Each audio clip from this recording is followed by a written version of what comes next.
Oops. Take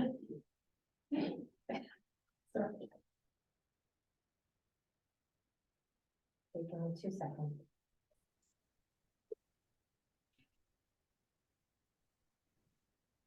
Good, okay, welcome everyone. I'm going to call the regular council meeting for the Island of Lackawanna for the 24th of January 2023 to order.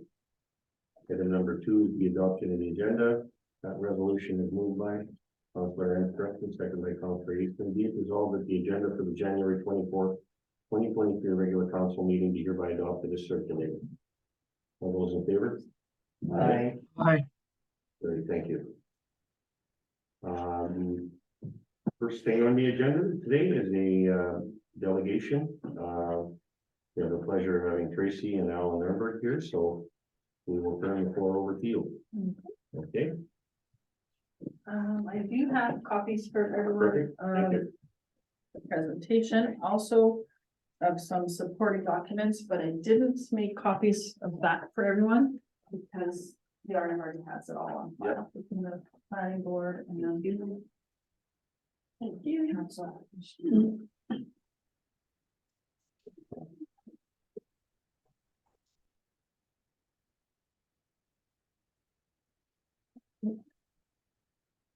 You get this stuff.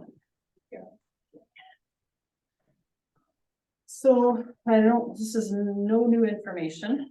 We've been before council for this before, so I'll just get started reading.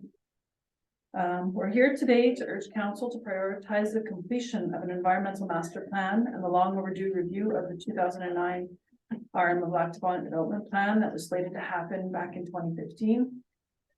We understand that the environmental study and the resulting master plan would cost the municipality, but would also be an invaluable tool to aid the informed planning and responsible future growth and development of the community.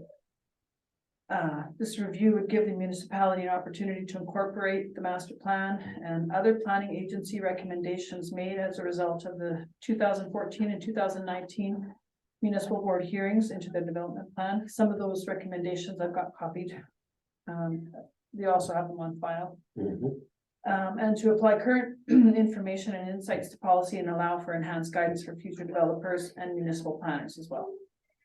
Once negative impacts to our environment occur, these impacts, including their ripple effects, are extremely difficult to remedy. Our environment encompasses natural areas and waterways, but also includes currently developed recreational and residential areas, our industry, business and agricultural communities, municipal roads, waste management, highway safety, policing and healthcare capacities. There's such a vast array of factors to consider throughout our municipality. It would be unrealistic to expect council members to possess complete knowledge in all areas. There's some fairly recent situations that come to mind where thorough investigation and complete information regarding environmental impacts would have been gathered before commencing a project or approving an application. Potential pitfalls and problems would have been identified prior to funds being spent and then additional funds required to try and rectify the situation. We believe our community absolutely needs development. I know with respect to farmers, there's common belief that we don't want any development. We want to stop all recreational, all development, but we don't. It's crucial for our community to move forward, to survive and to thrive, but unlimited seasonal recreational development is not the only answer. Lackawanna needs affordable housing for young families to fill our schools, our hockey rink and community center and be a part of the fabric of our community. Lackawanna needs full-time residents to shop in our local businesses in February as well as July. Full-time residents need just more than part-time seasonal work to stay and make a life in our community. Our young people need well-paying jobs and affordable housing to see a future for themselves in Lackawanna. Our seniors are in desperate need of a personal care home, but they also need affordable housing as well as assisted living or supportive housing in close proximity to town. Lackawanna has immense potential, but in order to realize that potential, it is critical that a greater amount of consideration and planning be put into the future development of Lackawanna to preserve our natural environment, support and expand our industry, business and agricultural communities, and preserve our infrastructure to maintain the safety and the quality of life for all of our current and future residents. We'd like to put forth the council consider a pause on further development proposals, including redesignation applications and conditional use requests, until an inventory of currently existing recreational and residential development is obtained And the threshold for such development is known for each developed area of the RM to guide in the development plan review so that a comprehensive roadmap for Lac Du Bon's future can be made. Thank you. I think that we are certainly all on the same page here, and I can tell you that the RM is for the last 3 years, 4 years has been unpacking the very things that you referenced, to take that inventory and to find out where we were, because it's difficult to fix something if you don't know where you are then and where we want to be now. We are moving ahead with certainly the review of the land use process. There's grants that are available for that, and this year we'll be proceeding with those grants and adding additional funding if we need in our budget process. So council's already talked about that. We understand the importance of having a master plan, certainly. We've also had discussions, just for your information, with the town in relation to where they are, and bringing them back into the fold here when it comes to the planning of our region. We've talked a lot lately about infrastructure, because I agree with you fully that, and council agrees with you fully, that we basically have an infrastructure deficit here when it comes to water and sewer. And it's easy to say we like that economic development, but if you don't have those amenities in place, it's difficult to attract business. I can tell you too that on the personal care home front, there's been a lot of work put into that. We do have now a board in place, the Heritage Corporation, that's working on that and moving that forward. So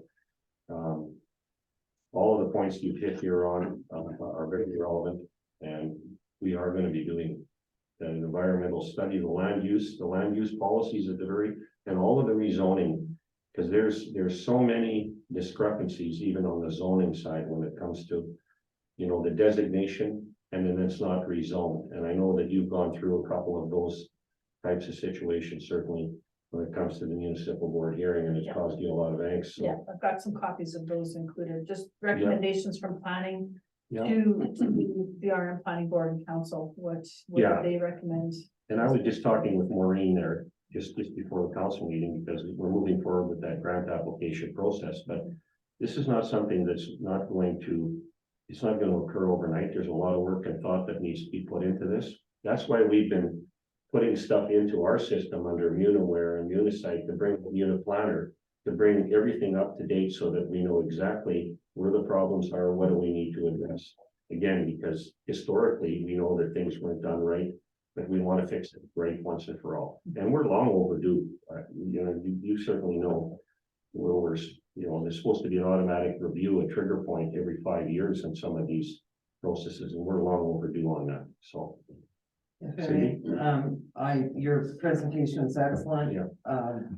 You hit the key points here, and I've talked about this for a number of years, that we need to do an environmental assessment that it incorporates climate change impacts, that looks at our land use policies as part of that environmental assessment, to ensure that we are doing sustainable development, and that it will help us to identify what areas of the municipality could be developed under what type of industry. So because no council member is an engineer, no council member has community planning or any of those sorts of credentials. I don't know of any council member in the history of the RM that had those qualifications. Yet here we are making decisions about the sustainable growth of our future. And that's why personally, I've always been very passionate about completing the environmental study. Yeah. I never noticed that, Cindy. Yeah, no. It may cost us some money, but there are grants out there available, but that is the kind of investment that we make as a municipality, where we get a clear return on investment. You had, So back a few years ago, there was the environmental review done, and there was a synthesis of that review. Yeah. It was up on the website for a really short time, but I managed to print it off when it was there.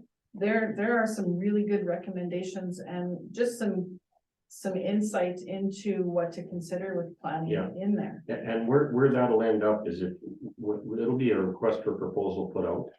The last land use policy was done by Scatwell and Miller, I believe. So it'll go out. Scatlick Murray Miller, Yeah, No, MMSM, well, they were involved in it, the consultants, Scatlick and Miller. that was for the first, Yeah. when we did the original back in 2010. Yeah, But what Tracy's referring to is the review of the New River, yeah, where they developed an environmental checklist. So anybody coming in looking to develop any piece of property would have to follow all those different Yeah. requirements. But that was based on cottage development, recreational development. This, what we're talking about here is bigger than that. It's. right, but I've actually included a couple of the last few pages where it says there's an environmental. Sorry, I can't remember what it's called. Environmental master plan, and that takes into account economic development, Yes, residential. and that'll be all part of recreational. this, the whole package as it moves forward with the public consultations. And that was our- part of the environmental review synthesis. And our council met with the minister, back in November. And we had a very fulsome discussion about our need to move forward with the land use policy, reasons of zoning process, all of that development plan renewal. And quite frankly, the minister is not gonna be signing off on any more projects until we're up to speed and up to date on it. So when you get into an application, as an example, to switch something from ag to, we've been basically served notice, that's not gonna happen. So, which isn't a bad thing, because you're putting that pause on what we're talking about until everything is all encompassed. And there are gonna be public hearings on this and public meetings, obviously, through the consultant that's gonna be hired on this, so. But it's long overdue. so can I put an RFP on the next agenda? Well, I think that planning has been working on the applications already, so. But it's something that council's very cognizant of, And I and think we've had a lot of discussions with the Minister of Municipal Relations. I've had discussions and council's had discussions too as to where we are. You know, there was a lot of, well, let's not call it negativity, but we moved the development planning back to regional and community planning in Beausejour. And, you know, that was done for the consistency's sake, to have a constant, consistent process and application. So now developers that come in here have a process to follow through them, then it comes to us. Developers are now paying professional fees. It's all being charged back because it shouldn't be on the backs of the ratepayers, the standard ratepayers, to fund that. So there's been a lot of changes that have happened in planning. We provided them with the tools, so now all of our permits, all of that goes onto the one application. We've scanned every roll number basically into our system here so that we know exactly what we're dealing with. But obviously that's taken a lot of time, but again, it's unpacking the history. And then, you know, you talk, there's so many errors that, you know, things that were designated that weren't followed through and things, but we want to fix it completely once and for all so that everybody understands. There's also a major review going on provincially when it comes to the planning processes. And I'm sitting on the working group through AMM for the province on that. So there's a lot of things that the province recognizes that weren't done right in the past before that are now going to be encompassed into, you know, the newer processes. So all in all, although it's taken some time, it's going to save us some money in the long run, because we'll be able to apply through the new processes that the province is looking at as well. Because they've already got two pieces of legislation, Bill C-34 and C-37, that the working group has been involved in. And even Maureen has been involved in the planning side here, has been involved in some of the discussions and putting recommendations and suggestions forward through the working group. So there's a lot of moving parts going on right now when it comes to regional planning and planning right across the province, quite frankly. So Cindy, I know you have something else to say. I'm just trying to formulate it so it's short and concise. I guess maybe when we talk in terms of, but we're gonna have further discussion on this with the town as we go along. Yeah. In terms of the planning district, when you indicate, development fees and that sort of thing, Professional fees. yeah, developers were paying that, so maybe the odd one, depending on the time and what regulations were in place. Because the development process has certainly changed within the RM over the last 25 years, and it was constantly evolving. So I don't know, yeah, there were some mistakes made, but I think it was the regulations at the time. Because all developers have to follow the municipal development agreement for roads and infrastructure and all that. But you know, there's always changes of staff, and that's how things fall through the cracks Yeah. sometimes, so. That's where the consistency needs to come with the staff that you have and properly trained and then adhere to those legislative processes. Basic policy. I just remember watching, I wasn't at a meeting, but I was watching online. And there was a proposal that was wildly inconsistent with all land use policies. And the majority of council, there was one exception, said, sounds great. Keep moving it forward. And Lauren, you were the only one that said you should look at the development plan existing and see it Yeah. conforming. Yeah, And you know, public consultation is so important because, you know, in the processes sometimes, yeah, you put the blinders on and you think that it's all about economic development, but like I said before, we have a huge infrastructure deficit here, and the more you develop, the greater that deficit becomes.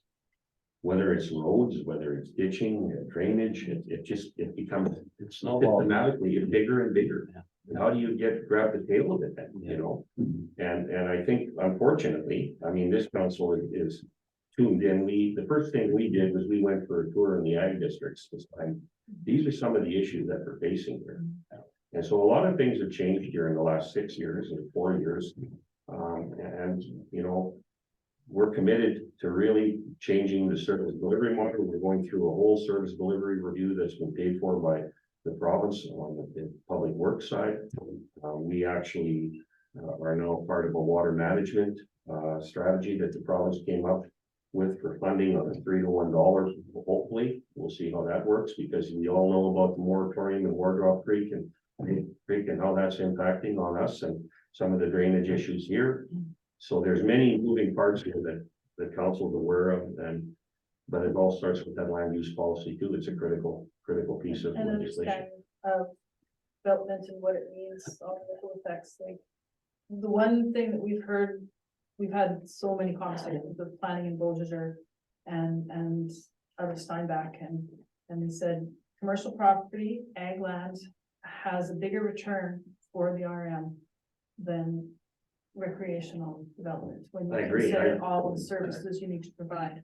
And the one thing that I guess it's managing expectations too, because if you do a breakdown of what the ag community contributes yes. on the assessment side, and it's enormous, but it's never really considered, especially with the increased value of the ag land in our area. And I don't see that assessment is going to stop. So the expectations from the ag community are there, and we have to be cognizant of that. I certainly, so that's why we went on the tour and we showed them some of the infrastructure deficits that we have on the east side and the west side of the community in relation to the ag community. So we've done a lot of innovative new things here to bring council up to speed and what our role is when it comes to the governance, not getting mired into the issue, but the governance model of what we need to do and the budgetary issues that we need to deal with, and the service delivery stuff that we need to do for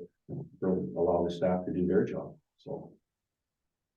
Yeah, and just to add to your comment, and you're absolutely right, Lauren, there's, you know, a lot of people, this environmental assessment would help also our community better understand what types of investment that do provide a return on investment, including the agricultural industry, because a lot of people don't consider the fact that farmers hire people.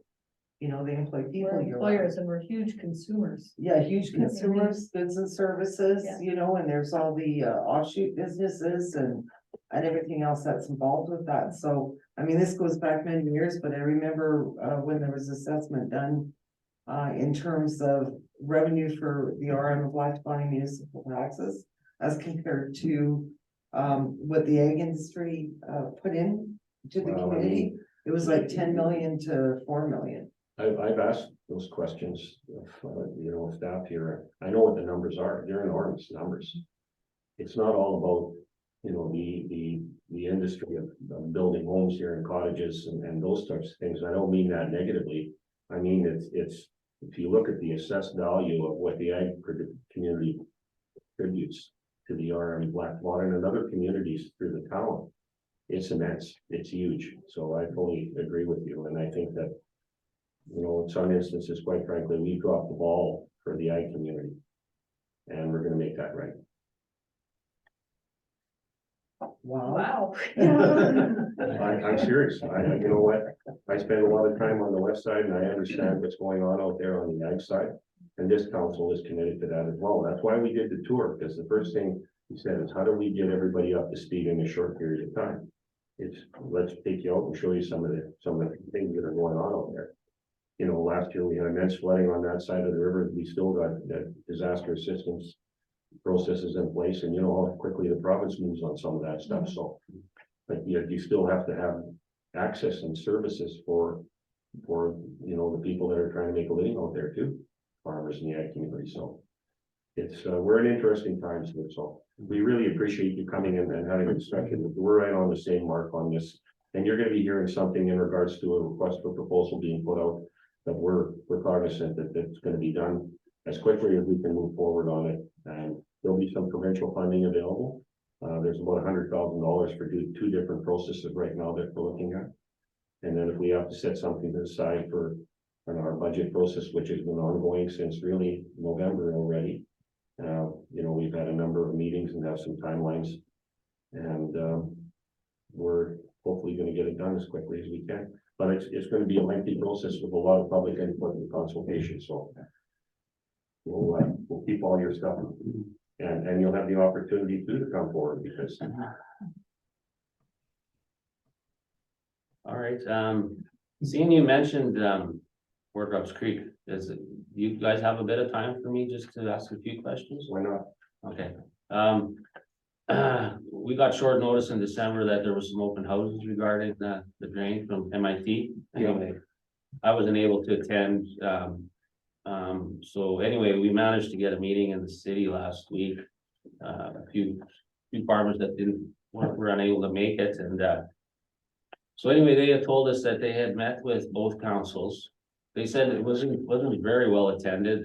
At both open houses, they figured there was between 7 and 10 people. I think it was a short notice that was. Well, I got 2 days notice, so. Yeah, it was tough. Yeah. I mean, and we got short notice for the meeting here as well, so. Okay, so, like they said, they met with both councils. Did they meet in chambers here? Is that, okay? So they met all you guys? I wasn't able to make it. No, but they met here, yeah, and this has been, the history on this, you're certainly aware of it, Alan, from 2017, I guess, is when this all started. They've done the hydrological study, they've done kind of an overlay now, if you saw the presentation basically that they gave relative to how that area there, Wardrop, had straightened itself out. Which had probably increased the flows in some area.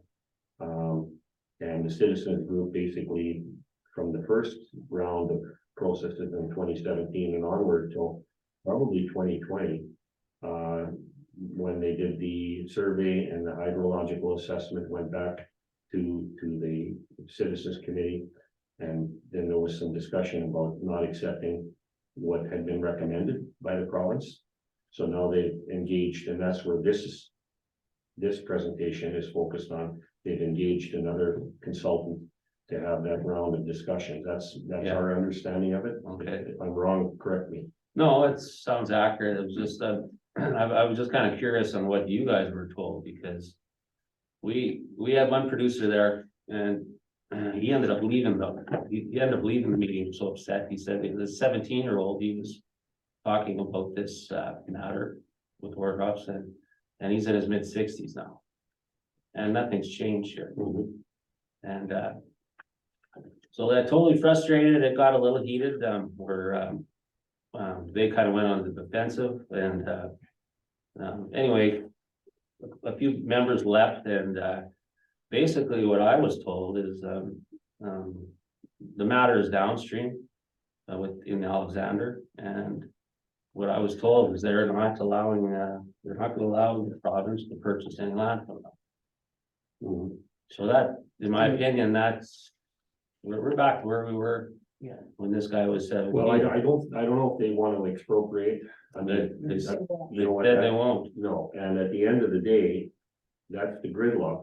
But there's a bigger problem here because we're still under a moratorium because of that issue. Yes, You know, so, you know, we have a lot of skin in the game here and we've reiterated that over and over and again to MI to say that we gotta do something here. Right. You know, because there's projects here that have been on hold and you're fully aware of that. I mean, you had some things with Teaneck Road and those Yeah. area there where you own property. And so, I mean, all we can do is continue to push as hard as we can on this issue. And we have I've had a lot of good dialogue with Ron Cates, the senior guy on the file. You know, and back and forth to say, hey, what are we gonna do here? Yeah. But if the recommendations aren't accepted, like, how, you know, it's a no-win situation. Yeah. Like, there has to be some compromise in the process, because if you get into the silo mentality, we'll never resolve it. And you give the perfect example. You know, the individual was 17 and now you're 60 and you're still dealing with the same issues, only the water flow has increased and our weather patterns have changed dramatically.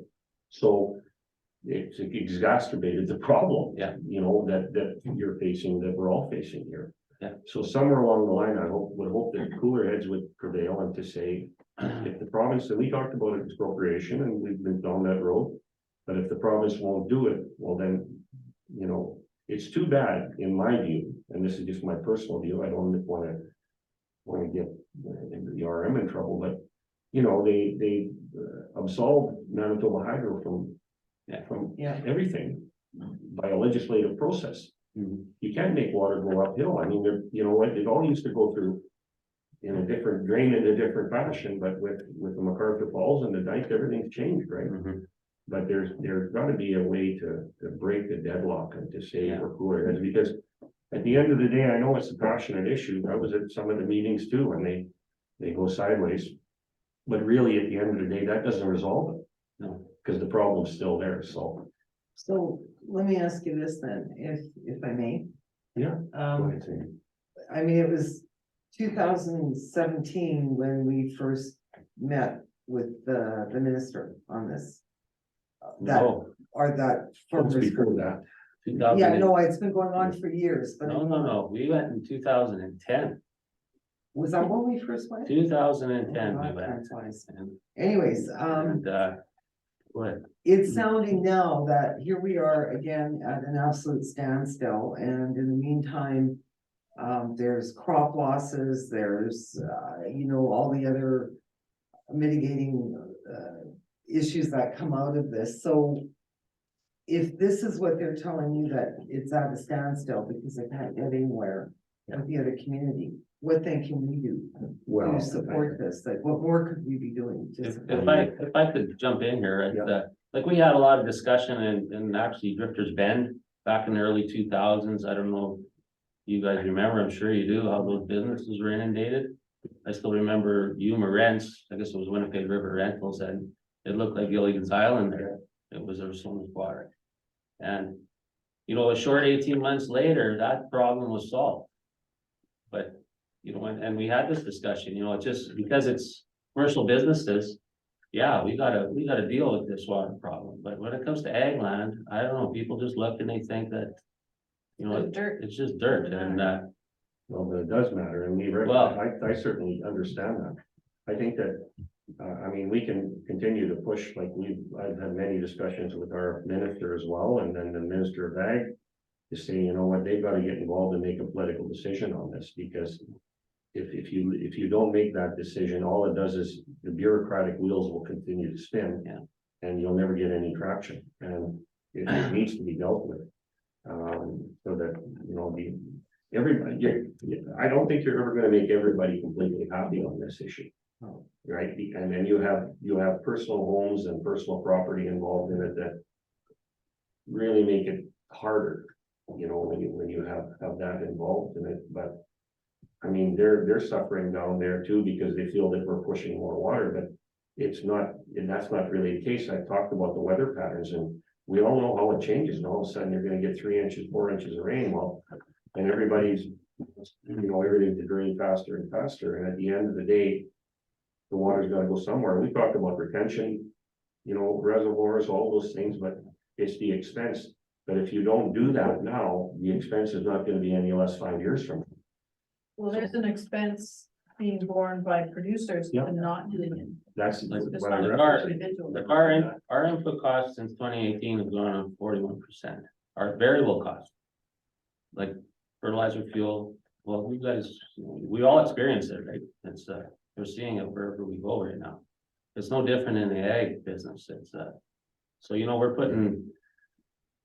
I think I did a budget a few weeks ago, and, you know, I'm looking at $180 an acre to put a crop in this year. And if you know, you get a 4-inch rain event, you know, you lost that. Yeah, And crop insurance, I keep getting this from people, you guys got crop insurance, well, crop insurance is based on an average of your entire acreage base. So if you have one area of your farm that's flooded and lost, and the other area does well, there's no crop insurance payment. So it's a 100% loss. you had And a meeting, sorry, you know, you had a meeting last week. There was a number of producers in. yeah, 4 of us went, On Broadway. yeah, Broadway. So you met the minister then? No, we met MIT, Ron was there, Ron Cates. Okay, Um, I'll reach out to him. And there was some alternate. Yeah, so anyway, they showed some overheads that I've never seen. I've been to a few of these things too, and anyway, they showed the entire watershed here, and like you know, where the watershed drains into Ward Drops, and you know, so anyway, after things cooled and a few people had left, like that, I mentioned, you know, guys, I'm looking at this map, and south of 317, which is only a bit over a mile from here, there's a huge watershed here in the Morrison Drain area. Yeah. And you look, it showed the Winnipeg River, and I said, if there was a way we could take the top half of this watershed to the river. And they started looking at it. I guess they had some elevations there, which I didn't really understand because I'm not an engineer, but they said, you know what, this is worth a look. So I'm somewhat optimistic. I did send them an email the following day and, you know, expressing our, you know, having them meet with us and, but anyway, I never did get a response from them, so I don't know what they're, it got fairly uncomfortable, this conversation, and and the producers that were with me, like, you know, I even said, you know, I don't blame those folks downstream. Who wants someone else's water, but, you know, this is a municipality lack of bonnets problem, in my opinion, and if we have an alternative way to do this, and I think it'd be a whole lot cheaper than going down, doing what they're planning on doing down down Wardrop Creek. But anyway, that's why I thought I'd bring this up today, that they are apparently looking at another way, and you know, if maybe council or one member of council could carry on the conversation, maybe we can get somewhere. Yeah. Because I don't see this going anywhere, and you know, my kid's gonna be 60 years old talking about this, if this carries on. Yeah. Well, let's not wish it that way, like. Well, it sure No, wasn't. and that's being realistic, I And understand. Yeah. that's still we're at, with Yeah. no one. Yeah, there's the frustration level, I can certainly get that, but I'll reach out to Ron Cates again, and if that's been put forward, I think that they're exploring, they will explore every opportunity. Just so you know, Ron wasn't present, he left, he was Okay. one of the fellows that were, you know, happy with the tone, I guess, and so. Yep. Anyway, I think what we have here is a funnel, I'm gonna let Greg Magic sure. wade into this, go ahead, Greg. Hi, Alan. Hi, Tracy. Heather. We're, just to tell you, we are just as frustrated as you, probably me a little bit more than anybody else.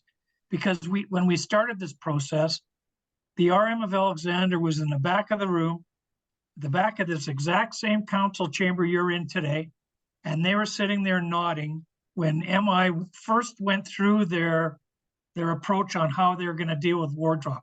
We couldn't even think about getting a piece of it done prior to that meeting. And then they started with, I guess it was phase, whatever it is, the part that they did. And they finished that. And then all of a sudden, the RM of Alexander changed their position somewhat. And instead of nodding, said, okay, we want to hold on this because it's affecting us downstream. Well, in any drainage programs that or projects that I have been on in the RM ever, we never started upstream. We always started downstream. But if they were willing to start upstream with us, then they should have started right at the top and worked their way down, as far as I was concerned. And they would have been finished here, and they would have had to deal with their stuff at the other end. But we are just as frustrated with the whole process and how it got canceled as you, Ellen. Trust me, it was not a happy time when they said, no, you can't have the bridge, which causes us huge concerns in the springtime, as you know. And those culverts going into 317, that whole section of land there gets flooded out every spring. So we're just as frustrated as you, and if not more. Obviously, you're pretty frustrated, and I don't blame you. But we're on the same page when it comes to getting the RM of Lac Du Bonny's piece done. Let's get it done, as far as I was concerned. Thanks, Greg. Cindy? Quick question, your recommendation to MI, would you be able to just lay it out on a quick map for us, just a general idea, so we can follow up with that? Yeah, good. Yeah, it's I like I say, just by looking at the layout here, south of 317, it looks like there is an avenue west of Ronnie Grinsky's property and towards Hill 60 Creek. Okay, And to me, I'm of the opinion, the RM of Lac Du Bonny, this is an in-house situation here. We got to take care of it ourselves and not start pointing fingers and yelling at the RM of Alexander and their property owners. I think it's like I say, they said, and I don't know, no one's ever looked at this before, but you'd think after all this time, someone would have looked at an alternative route to take, I don't know what percentage of the water it could take, maybe 40%. But Well, at least yeah, it's not going down. No, watershed district number 10, that's a lot of water that comes out. Oh, It's a I couldn't massive- believe it when I seen that overhead. I've never seen that overhead before. Yeah. It's So- a huge area. But no, I think that's something, and it's so close. It's, it would be so much cheaper. And within the RM's control. Yeah. and Well, I don't know if it's being within the RM's control, but I think that, any option, should be explored and certainly we'll follow up, and I appreciate Greg's comments because we're all aware of what's been going on. And, you make phone calls and it sits for a while and then you make another phone call and you try and prod it along. And I've had discussions too with certainly our MLA on it. They're aware of, it's a key issue here and it's been stagnant for far too long. Well, here, in 2020, I sat down with them, and here in 2023, they finally reached out again to talk, and this can't carry on every 3 years. We have a conversation and nothing happens again. It's but I think we're going the wrong way trying to deal downstream. Like we have if you look at it, it looks like a funnel there. We've got a big watershed on top and we're trying to put it down this little creek. If there's any way we can divert some of it and alleviate some of the pressure, I think that will go a long way. Okay. Well, we should follow up with the province on that. I've never heard of that option yet. We'll follow up with them now, certainly. And we really appreciate it. I mean, you coming here in the dialogue that we have, and certainly on the planning side, we're moving forward with that, and communication is key here, so. Yeah. Thank you. Jen had, If I may, Jen, go ahead. we're also members of the new watershed district too, which will include the agricultural community and planning in the watershed in our area. So that's a big step forward in working together and creating those solutions. So are we soon to be District 15 then? We haven't had a meeting yet. We're on that new water management group. And, I don't know if it's 15, 13, 11, it doesn't really matter, we're there, so. Yeah. We just want the province to bring, a big bag of money. Uh. Because that's the cost factor in some of these projects too, is immense, you know, so. And they outlined initially that, Treasury Board was gonna put, it was a $3 to $1 automatically, and then dependent on the project.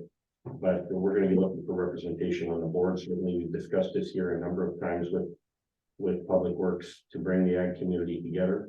I don't know if that's a good thing or a bad thing, because there's differing views and everybody wants to protect.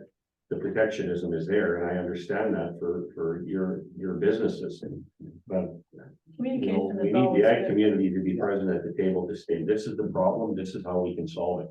Just like you brought forward here, Alan, I think that's an excellent point. You know, you gotta think sometimes outside the box to say, is there a different way to do this? Yeah, well, the present way is not, Yeah. in my opinion, well, it's not gonna happen. Was that not part of the initial discussion? Because I seem to remember we were talking about, pumps, Lift stations. Well, that came up too, and, because the natural drain, I don't know if you guys know where Mike Genvine is. Yeah. It's That's north right there. of, Blueberry Rock, that was the natural drain at the time, so. We touched on That's that, what we talked about. we yes. touched on pump stations, and, Ron said, well, a pump station costs $7 million, and I said, well, that number don't scare me anymore, it's like, you know, but they're high maintenance, and, you know, they're a lot more costly than a drain is, there's no question, a drain's done once and it's in place for, Well, we like to think the province looks after their drains, but we know a lot otherwise, right? Greg? yeah. And Jen? I've seen some of their drains. That's their attitude. They have, let's just build it and then we'll just leave it, but Yeah. drains need maintenance and ongoing maintenance as well. But the answer there isn't always digging in deeper either, you know? Yeah. So, yeah, but we'll certainly follow up on this, and there's gonna be a lot more dialogue on this. We'll put it on our agenda, and we'll push as hard as we can as we continue to push on it. Okay? Well, I'm fearful, like, you know, risk and reward in the ag industry is as high as it's ever been in history, and, you know, if we're gonna start losing, you know, in the millions, there's gonna be issues. Yeah. You know, it's, unfortunately, that's, you know, it's our livelihoods, and we need to get rid of this water, it's, you know, we can't be fretting every time we see a 2-inch rain in the forecast, because that's where we're at right now. Anything beyond 2 inches, we have losses. You know, it's, that's the unfortunate part. Greg, you had some other comments? Well, just that we're a follow-up on the watershed. As a member of that watershed committee, the provincial watershed committee, this issue should be front and foremost, in our opinion. So knowing that, moving that forward, then let's talk to MI about this other solution that might be able to work. And let's just explore all options. My comments weren't pointed at the RM of Alexander. They just shut her down pretty fast when they had that huge opposition. So we got to find a way to drain it. I understand fully, you know, what you guys are going through. I seen it. Yeah, Okay, great. okay, thanks. Thank you so much Yeah. for coming, and take care. Yeah.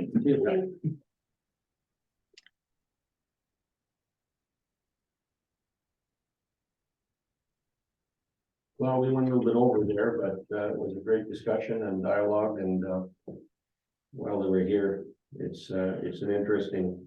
There's two dilemmas, two issues there that we talked about, which were very informative, and obviously they're very passionate about both issues, and as they should be. Yeah. So we will move on now. Adoption of the minutes. Resolution is moved by Councillor Calendar, seconded by Councillor Hans Preston. Be it resolved that the following meeting minutes be hereby adopted: committee of the whole minutes of January 10th, 2023, and the regular council meeting minutes of January the 10th, 2023 as well. Those in favor? Aye. Right. Great, thank you. Approval of the accounts. That resolution is moved by Councillor Ann Preston, seconded by Councillor Easton. Thank you. Be it resolved that the total amounts of $191,090.75 for checks numbers 2023-0053 through 2023-0158 inclusive, which includes the following amounts: general checks in the amount of $138,132.18 and payroll checks of $52,958.57 be hereby approved for payments. There were no canceled checks. And we also have the payroll check listing there as well, so as well as the check listing for the information of the public. Any questions at all? I had. No, I'm good. Thank you. I just had one question. There was an invoice in here for bolts, 2 bolts. One was $300 and some. Yeah, that's not just the whole. That's Okay. your equipment, heavy equipment. Okay, that was just, because it said 1 bolt and I'm going, boy, that. No, it was a bolt. There we go. All right, that answers that. I'll call for the vote then. Those in favor? Aye. Carried, thank you. Adoption of the financial statements as of November 30th. That resolution is moved by Councillor Calendon, seconded by Deputy Reeve Manziuk. Be it resolved that the financial statements as of November 30th, 2022 be hereby adopted as presented and copied to council on January the 10th, 2023. And that includes the operating fund balance sheet, the revenue and expenditures recap, the LDB utility operating balance sheet, the LDB utility revenue and expenditures recap, the Brookfield utility operating balance sheet, and the Brookfield utility revenue and expenditures recap. And all of those documents are dated November 30th, 2022. Any questions at all, council? Then I shall call for the vote. Those in favor? Aye. Great, thank you. Moving on to 7.1 is the Public Works. And that's the grader approval that was discussed. Resolution is moved by Deputy Reeve Manziuk, seconded by Councillor Easton, pardon me.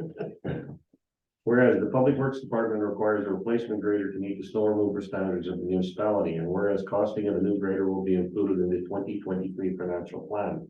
And whereas due to the emergent need for a replacement grader, the Public Works Department sourced and received quotes from 3 suppliers.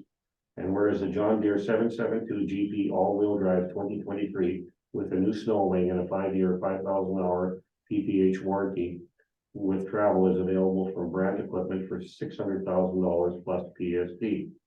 Therefore, be it resolved that the Council of the Arm of Lackawanna authorizes the purchase of the John Deere 772 GP8 all-wheel drive 2023 grader and snow wing from Brand Equipment for $600,000 plus PSD. And further be it resolved that this purchase will be included in the 2023 financial plan with $175,000 coming from the machinery reserve and the balance funded from the operating budget. Any discussion at all? Just a question on the all-wheel drive, that's critical to having. It's not critical. I had mentioned in my recommendation, to me, it would be a budget decision from council. It's an upgrade for sure to what we have. It's useful in scenarios. But if it's a budget consideration, either piece of equipment would satisfy us in the meantime. Okay. I just would kind of think, why would we not buy all-wheel drives? Well, it's a $55,000 up ticket, but you are getting a value to that as well. Deputy Reeve Manziuk? As I think I said at our last meeting, every other RM, rural RM has at least one all-wheel drive. The all-wheel drive adds features that the tandem wheel drive graders cannot hold a candle to. So if you're getting into pushing snow with a V plow and a wing and your mow board, you're getting into some pretty heavy stuff, which having a all-wheel drive grader will accomplish the job much easier and put less stress on the machine than the tandem wheel drive. We have an opportunity right now. It was always the plan, as I understand it. It always was the plan that once you obtained enough collateral or enough trade-in value from your graders over your 6-year cycle trade-in, you'd have enough to put an all-wheel drive into that cycle at some point in time. Well, we all know that the cycle doesn't exist anymore, although I think we have to have a plan in place to put that cycle back in place for replacements. But this is an opportunity to do that, to replace the tandem wheel grader with an all-wheel drive grader, and that's what I would be voting for. Thank you, Deputy Reid. I think too, I don't know if it was mentioned, but certainly we've always looked at the issue of trade-in value. And I know that the all-wheel drive would command a greater trade-in at the end of its 6-year cycle as well. So, you know, that's always been talked about as well in the past, so. Yeah, and I'm just thinking, like, as Greg mentioned, to have at least one all-wheel drive to handle those weather events, it would make it more efficient, less wear and tear on the equipment, fuel efficiency. So, I mean, the payback isn't great, but the other benefits, I think, outweigh that. Any other questions, discussion? Okay, I will call for the vote. Those in favor? Aye. Carried, thank you. 7.2 is the electrical panel and breaker replacement. Resolution is moved by Councillor Kalendorf, seconded by Councillor Hans Preston. Whereas the 2022 financial plan includes $15,000 for a shop heating system, and whereas per resolution 2022-0550, the purchase of 5 heaters were approved for $9,204.70. And whereas the costing for the electrical panel and breaker upgrade by JP Electric is $5,326.46 plus PST. Therefore, be it resolved that Council of the RM of Lac Du Bonnet approves the cost of the electrical panel and breaker upgrade for $5,326.46 from JP Electric Limited, with this expenditure being funded from the operating budget. Any questions at all? Those in favor? Aye. Thank you. Unfinished business, commercial development feasibility study. And this is in relation to the ongoing discussions that we've had with the town on potential commercial development. That resolution is moved by Councillor Hans Preston, seconded by Councillor Kalendorf. Whereas J.R. Cousins has provided a quote for engineering services to perform a commercial development feasibility study in the amount of $7,109 plus applicable taxes. Therefore, be it resolved that Council of the RM of Lac Du Bonnet approves the signing of the feasibility study proposal from J.R. Cousins for $7,109 plus applicable taxes. Any questions at all or comments? Those in favor? Aye. Great, thank you. 9.2 is the supporting resolution for the 502 water project, or the Water Services Board. That resolution is moved by Councillor Hans Preston, seconded by Deputy Reid Mazier. Whereas the Manitoba Water Services Board recommends a feasibility study be performed to support water project applications. Therefore, be it resolved that Council requests technical and financial support from the Manitoba Water Services Board to complete a feasibility study for regionally supported rural water pipeline extension projects within the rural municipality of Lac Du Bonnet. Number 1, along Provincial Road 502 across the Winnipeg River Bridge to a pumping/booster station, with this line also encompassing Drifters Corner as well as the Lac Du Bonnet Regional Airport, with the infrastructure being built to allow for future expansion on the east side of the municipality. Number 2, an extension from the existing infrastructure down Smith Road to Dillon Road to the rural municipality of Lac Du Bonnet offices, built to allow for future expansions to the west side of the municipality. Any questions and discussion? We've had a lot of discussions about this, through our budgeting process and some of the ongoing, meetings that we've had with council development that have been on the agenda as well, so. Okay, There's, Councilor Kellogg, go ahead. there's no cost to this, right? Water Services Board, there'll be costs to this, but Water Services Board requires this resolution to move that process forward. And then there's a cost sharing arrangement of Right. 50-50 Okay, that we can go through. Deputy Reed Manzik had a question as well. This resolution, I'm gonna remind everybody, has wings. And once we can get this moving forward, the faster we can move this forward, the faster we can have potable water for our ratepayers on both number one and number two. This is a huge this is a huge resolution. It doesn't have any money attached to it right now, but this resolution will help these projects grow wings, basically. And I urge everybody to support it, obviously. Thank you, Deputy Reed Manzik. I think too, we've talked about infrastructure deficits, and when you talk about potable water versus a boil water advisory, we're on a boil water advisory here. We have 27 different water co-ops that serve hundreds, thousands of residents in our region. Those 27 co-ops, and that's the ones you know about. That's not the ones that are hooked onto, 2 or 3 different residents that share an amenity that the Office of the Drinking Water doesn't know about. As an example on this one, when you talk about, and I concur with what the Deputy Reeve has indicated, this is a starting point, and this will address hopefully some of that infrastructure deficit. It'll lead to economic spin-offs. We know Drifters Corner, we have an industrial park that's coming in there.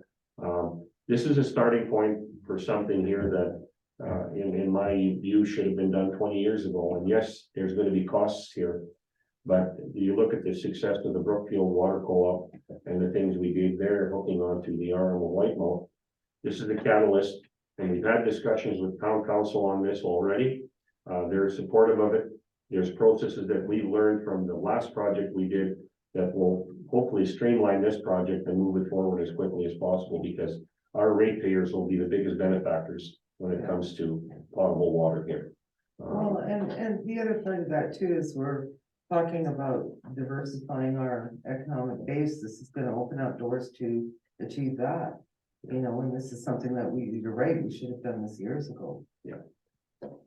This is the starting point for an exciting number of projects, certainly when it comes to the rural municipality of Lackawanna, in my view. Mhm. Thank everybody for their comments, and I won't use up any more oxygen in the room here, so. Those in favor? Aye. Aye. Carried, thank you. Bylaws, we have none right now, and I know that there's a lot coming. The Lackawanna Fire Department report that we have for December 2022. Committee minutes, we have the Northeastern Municipal Committee forum minutes from September the 12th. Communication, we have the notice of public hearing for the RMO Broken Head, the Broken Head River Agricultural Conference, and February 19th, the Louis Riel Pancake Breakfast, and the Municipal Justice Advisory PIMJAC agenda was on there as well. And that brings us to the close of the formal. We have an in-camera session as well. So I'd like to thank everybody that's going to be viewing this, hopefully on our website, the new format.